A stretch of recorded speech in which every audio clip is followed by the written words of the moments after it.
कि जो अपने आप के अहिर ब्रांड कहेले टुनटुन यादव, जब वो देखले कि हमारा गाना अच्छा रिस्पांस में बजता और उनका के हर एक चीज मना कइल बाटे, फिर भी वो हमारा गाना उठा के हमारा पूरा सेम कॉपी करके हमारा गाना, वो जिस कुल से है, जिस यादव से आते हैं, वो यादव के कुल से, हम भी उसी यादव के कुल से आते हैं। अपने आप को आप कहते हैं कि हम अहिर ब्रांड हैं, जादव का शान आप बढ़ाते हैं, जादव का पैर काटते हैं कि जादव का शान बढ़ाते हैं। आपको तो शर्म आना चाहिए था। आपकी आंख में थोड़ा सा भी शर्म नाम का चीज नहीं है, बहुत ही निर्लज हैं आप। साफ शर्म मतलब घोर के पी गए हैं आप। और वो भसुआ का हमको समझे है, जैसे कि बहुत सारे कलाकार का मतलब उठा के गाना गा दिए और वो लोग चुप लगा गया तो हम भी चुप लगा जाएंगे, तो हमको इतना कायर आप मत समझिएगा। टुनटुन यादव आप ही को बोल रहे हैं हम। तो ई जौन बोला तारी नु ई हई दीपांजलि यादव जे कि अपने आप के आरजेडी समर्थक समझ ली, ठीक बा। तो जे सुन लो दीपांजलि यादव सब कोई जे आरजेडी समर्थक बाटे और केहू जे दोसर नहीं के, ठीक बा।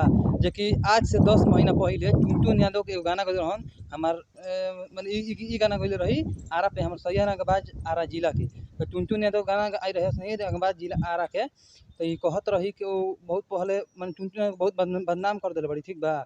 तो चलो लोग हम बता दें वीडियो में। तो चीज़ हमारे चैनल का सब्सक्राइब नहीं पहले चैनल का सब्सक्राइब कर दो और बेल आइकन दबा के ऑल कर दे, जब भी हम वीडियो डाली आप सबके पास नोटिफिकेशन पहुंचत रहे, ठीक बा। तो हम स्क्रीन पर लोग हुई अमरेश अहिरान यूट्यूब पर सर्च करी लोग, जो फेसबुक पर देखा था वीडियो हमार यूट्यूब पर अमरेश अहिरान सर्च कर लोग, पहले ही हमारे चैनल आज TNB के लोगों हुई। और चलो बताओ तनी देखो लोग एक जगह कहता मैंने टुनटुन यादव कोनो बेइज्जत से छोड़ले नहीं की, ठीक बा। मैंने केनाहू से छोड़ले ना रही, मैंने बहुत बदनाम कर दे रही।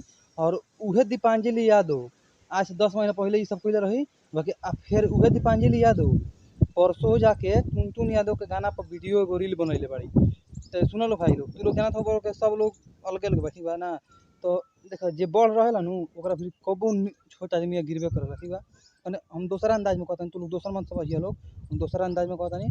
मान लो कि टुनटुन भैया बड़ बाड़े, मान लो कि छोटे बाड़ी गायकार बाड़ी, छोट ना कहो माने वो बाड़ी कुछ माने पद पे बाड़ी भाई। आरजेडी पर गाना गावेली, सब कुछ सपोर्ट करेला। टुनटुनो भैया आरजेडी पर गाना गावेला, इनको पर सब कुछ सपोर्ट करेला। तो ये लेके ई बात के लेके चलो लोग एगो रील बनैले बाड़े, चलो हम दिखावत तानी पर सुनो लोग।